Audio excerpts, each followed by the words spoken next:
Bonjour, alors pour ceux qui ne me connaissent pas, je suis Guillaume d'Allo Frelon, Guillaume Castagnier. On est au mois de janvier, on est fin janvier. À cette période, j'ai beaucoup de personnes qui me posent une question, qui revient souvent. J'ai un nid de frelon asiatique dans un arbre. Est-ce que vous pouvez venir me l'enlever? Qu'est-ce que je dois faire?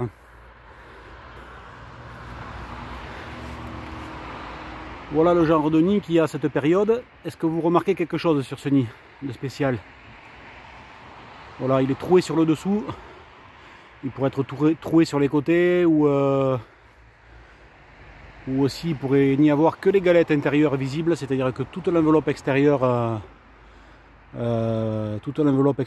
serait tombée au bout de mon doigt, voilà. Et du coup, on verrait des galettes rondes horizontales, voilà. Donc, ce qu'il faut savoir, c'est qu'à cette période, les frelons sont partis. Les ouvrières sont mortes, les mâles sont morts, les larves sont mortes aussi. Alors bien souvent les oiseaux viennent finir de manger les larves, c'est pour ça que les nids sont tout troués.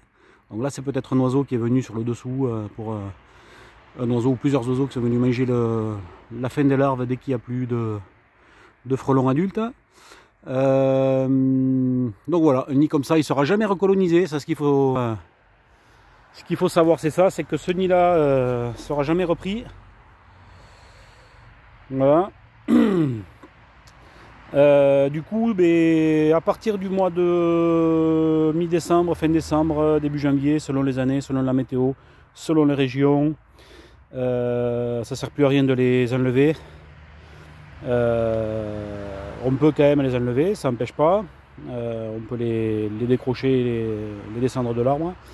Ça nous arrive souvent de les enlever pour les mairies qui ont envie, voilà, de se débarrasser du problème pour éviter que les gens appellent systématiquement voilà, à la mairie pour les enlever.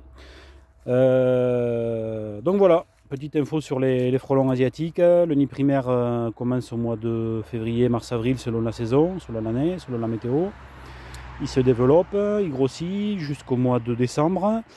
Et ensuite, une fois que les feuilles tombent en octobre-novembre, il ne reste pas longtemps pour faire enlever les nids. Donc à ce moment-là, il faut vraiment les enlever parce qu'un nid comme ça, si on ne le détruit pas, si on ne le traite pas, l'année d'après, ça peut faire entre 5 et 10, 12, 15 nids à proximité ou plus loin si les femelles fécondées, les futures reines, donc on appelle les gines, ont décidé de partir plus loin. Donc voilà, pour éviter de nouveaux clusters et de nouveaux nids l'année suivante à proximité, donc pour protéger les abeilles principalement et protéger aussi la sécurité des personnes. Il y a beaucoup de gens qui se font piquer chaque année avec le frelon asiatique, il faut le savoir. Voilà. Donc n'hésitez pas à nous retrouver sur Google, tapez Allo Frelon ou sinon sur YouTube ou sur les réseaux. A bientôt.